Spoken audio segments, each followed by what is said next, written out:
Hey everybody, welcome back to the channel. Dr. Mike here. Today we're talking about chelation therapy, and this is something I have personal experience with, so I'm not just relaying information. Okay, I have seen the effects of chelation therapy up close and personal. I had a chelation therapy office, amongst other things, for about 10 years, from 1996, 97 until 2007. I had never heard of chelation therapy. I've been practicing for maybe 5 years. This was in 1995, 96, 5 or 6 years.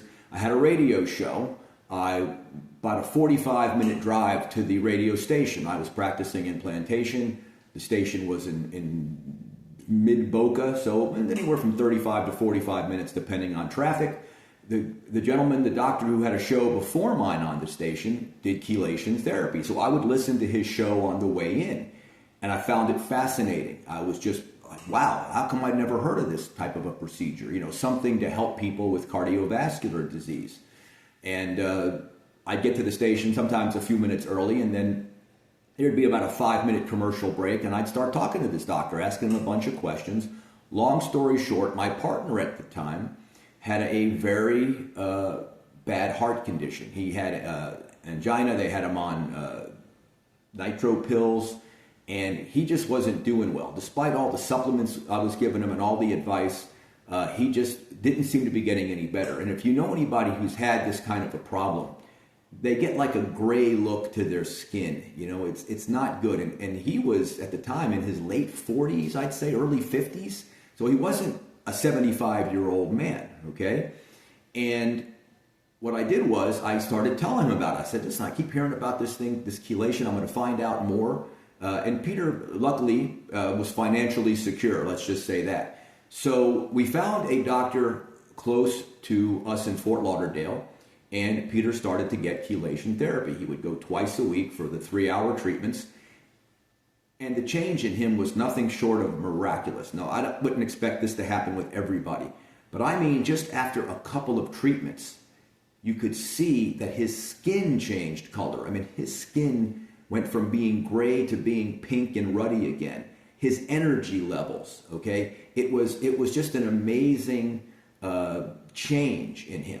And he initially had 20 treatments, and then eventually he kept going. So he probably ended up getting over 100 in the long run, because once we opened our own office, he was getting them regularly, because it changed his life. And it could change your life. Now, again, it's going to vary in people depending on how old you are, how far along you are, all those things. So I just wanted you to understand that I have firsthand knowledge with chelation. It's just not something I talk about or that I've researched. I've seen this up close and personal, and I have a lot of stories like that over the 10 years that we ran the clinic. So what is EDTA? Let's get into that. Ethylene diamine tetraacetic acid is EDTA. There's a couple different forms. There's calcium version, calcium disodium. There's just disodium. There's magnesium disodium. What is chelation therapy? Chelation comes from the Greek claw-like. What happens is you put this EDTA into the body, and as it bumps into the artery walls, and it bumps into the bones, and it bumps into everything in the body, it chelates, or it grabs onto heavy metals. Okay, now not just heavy metals, and that's one of the things you have to be careful with. Nobody goes in that I'm aware of and gets chelation and just gets the EDTA, okay? That's the one typically used, disodium EDTA. It's about a 3-hour process, and I believe the dose was about 3 grams over 3 hours. It has to be administered slowly. That's why it takes so long. Now, obviously, you could do half the amount in an hour and a half or something like that. They don't typically go beyond the 3 grams, I believe, over 3 hours, but that's the important thing.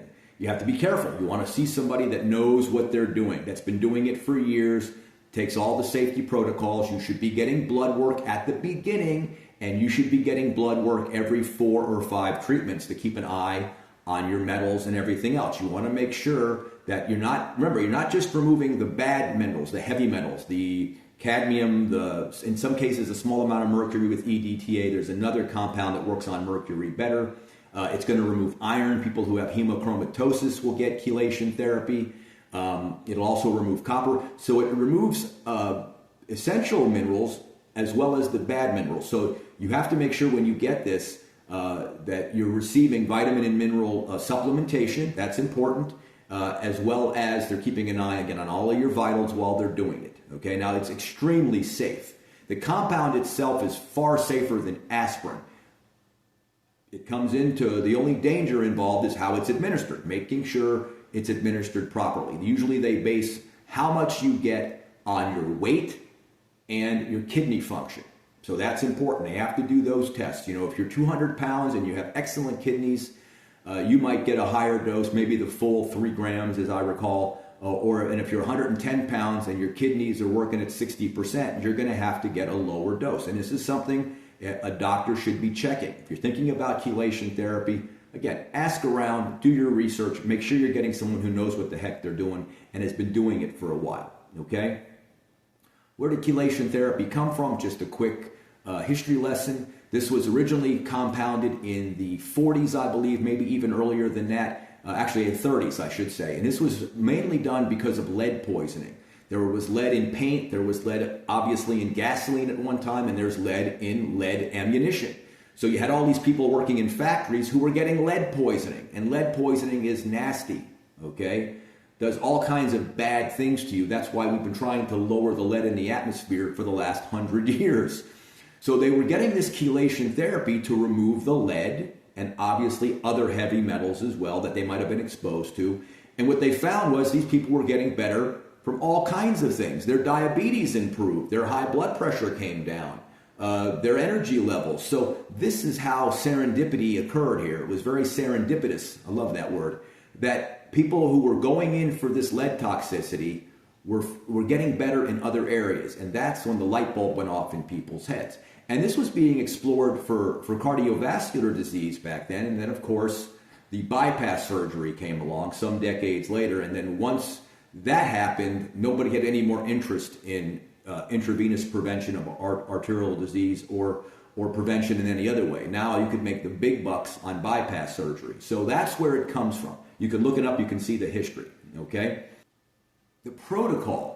Again, typically, when we had our office, we had about 20 chairs. Okay, we had TVs. People would come in. You'd set them up. They'd be there about 3 hours, give or take. They'd watch TV. They'd read a book, those kinds of things. Typically, you do between 1 and 2 treatments a week.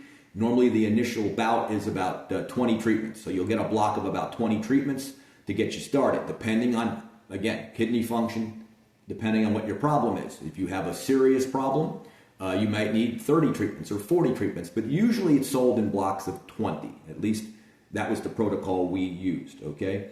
It should run you somewhere between $100 and $250 a visit, depending on where you are, depending on the competition. I don't think you should spend more than about $250 a visit, no matter what they're doing to you. That would be at the very upper end. So it's also cost effective. It's not super expensive.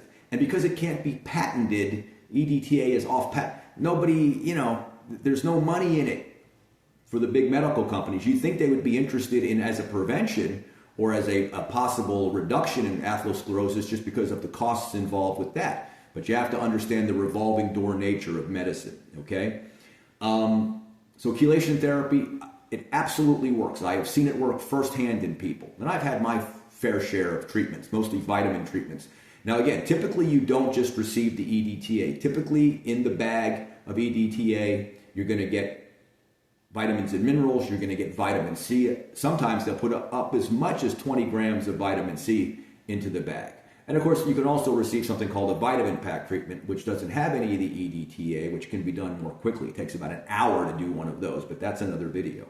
So I want to say there's different types of EDTA out there. There are different protocols, again, based on weight and kidney function, okay? Let's see. You're going to see EDTA on labels. They use it as a food preservative, okay? EDTA is simply a protein. That's what it is. It's a man-made protein. If you consume it orally, if you were to drink a vial of EDTA, you would break most of it down. A small amount would probably get into your bloodstream, 5 to maybe 15%. And I want to address that, okay? You will see people out there promoting oral chelation products. Most of them are just bogus scams. Now, there is a way to orally chelate, but do not use EDTA. Okay, anybody who is taking EDTA orally could be very dangerous only because, remember, you're not just taking away the heavy metals. You're going to carry away your iron and your copper okay, and your selenium, a lot of minerals are going to get bound. So typically, they tell people to take the oral EDTA on an empty stomach and don't eat anything for a number of hours, but I would be very concerned about that EDTA being absorbed, getting into your bloodstream, carrying out your healthy minerals if you're not on some kind of a protocol to replace those minerals. And you're not going to get that protocol unless you're receiving it intravenously. They're going to make sure, and they're going to monitor your blood to make sure this works, okay? Now they use another compound. EDTA is not a great compound for mercury. If you have mercury poisoning, which people get from their amalgams, okay, they use a different compound for that, DMSA, I believe it is. And that works a little differently than the EDTA, but it does work, okay? Now, that compound, I believe, has been marketed orally. But once again, you have to be careful. That compound goes after mercury in the body and lead as well. Can be effective, but again, there are protocols involved with taking those. So the EDTA, again, dose depends on weight and kidney function. You have to be careful of mineral depletion in your body. You want to make sure that if you're going to have it done, you're getting your blood work tested. You want to see what your heavy metal load is. Because again, this is a great detoxification. This is detoxification that actually works. All of these things you see sold that are fruits and things that you drink and all that, we talked about that in the last video. Don't expect too much to happen from that. But if you truly feel like you are carrying around a heavy metal load, you've been exposed to stuff, maybe you've had a mouthful of mercury fillings, and you think that some of the problems you're having might be related to mercury toxicity. This is the thing. People have their fillings removed, and they go in and they get this other form of chelation, which we also did, and that helps to get those heavy metals out of your body. So this is an FDA-approved protocol. EDTA is FDA-approved for lead poisoning, for hemochromatosis, which is kind of an iron problem in the body. You're not removing it properly. It will remove some mercury, but not a huge amount. It will remove cadmium, okay? But again, it will also remove other good minerals. Therefore, you have to be very careful about the way it's administered. I can't think if there's anything else I want to cover. Just another story or two. We had a gentleman come in, type 1 diabetic, who they wanted to amputate his lower leg below his knee because he had zero pulse down there. I mean, it was one of those things that if something wasn't done, he was going to lose it. And again, he was a young man. And we went ahead and performed the EDTA on him, and we were able to save his leg. Now, this was a much longer treatment, okay? And it was something that, again, you have to monitor, make sure you're not removing any of the vital ones. We did a blood Doppler on him. We could show before and after how the blood flow increased, okay? Now, in the research, I just want to say there is research on EDTA. A lot of times you'll hear that, oh, there's no research. That's not true. There have been studies done. Now, again, some studies show very good results based on the starting point of the people. What was their lead load, lead toxicity? Where were they at cardiovascular-wise? And then there are other studies that didn't show as much. Now, one of the problems that I have with the way they conduct some of these studies is because it's a 3-hour protocol, they don't have the people on a tight schedule. Like they might let them do 40 treatments over a year. That's not the way it's done in a clinical setting. And they're only giving the EDTA because they're trying to find out if EDTA works. You can't put 20 grams of vitamin C in there and a bunch of vitamins and minerals and other things because now you've polluted the research, so to speak. So the way it's done by most EDTA practitioners, chelation practitioners, is not the way they study it in medicine. But again, there is research out there, and it has been shown conclusively to help people, especially with high lead levels and people with diabetes. If you're a diabetic, you got to clean up your appetite, you got to clean up your diet, you got to change the way you eat, you need to exercise, you need to do all those things first.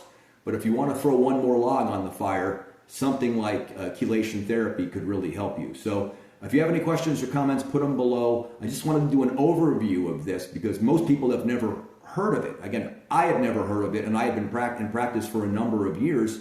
And as a chiropractor, you're surrounded by alternative medicine people, okay? Again, oral chelation, that's a whole other topic.